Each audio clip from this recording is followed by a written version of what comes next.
Les Nations Unies ne doivent pas perpétuer des systèmes de domination coloniale de nos pays. Il n'est pas acceptable que 60 ans après les indépendances, que ce soit des anciennes puissances coloniales qui puissent écrire des résolutions sur nos pays, souvent avec des attitudes de mépris, des attitudes de condescendance. Je voudrais pouvoir mettre notre expérience sur 4 points essentiels.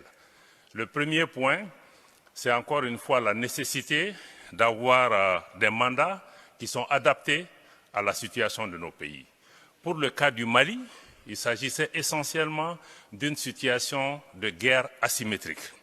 On ne peut pas envoyer une mission de maintien de la paix dans une zone où il n'y a pas de paix à maintenir. Malheureusement, nos populations ont été très frustrées et même en colère sur le fait que dans beaucoup de localités du Mali, des groupes armés venaient, pratiquement ils massacraient les populations, et des soldats de la paix étaient là souvent pour dire que ce n'est pas leur mandat, ils ne peuvent pas aider. Et ça a créé beaucoup de mécontentement.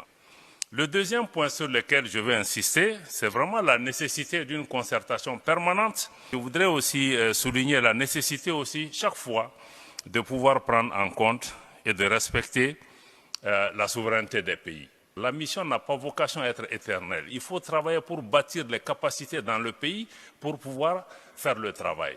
La mission recevait près de 1,3 milliard de dollars par an, mais je peux vous dire les ressources qui étaient affectées à l'État malien pour bâtir ses capacités, pour assurer sa sécurité, étaient pratiquement négligeables.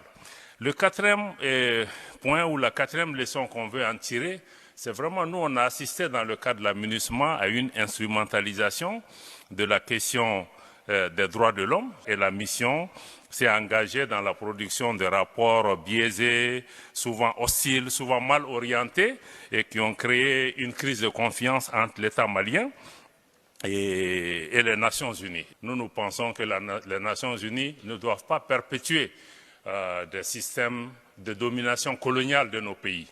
Il n'est pas acceptable que 60 ans après les indépendances, que ce soit des anciennes puissances coloniales qui puissent écrire des résolutions sur nos pays, souvent avec des attitudes de mépris, des attitudes de condescendance. Donc il est absolument important que ces 4 leçons puissent être prises en compte. Nous ne disons pas que les missions ne sont pas utiles, elles sont utiles si l'ensemble de ces préoccupations sont prises en considération pour aider les pays à sortir et à aller vers une stabilité et une paix durable.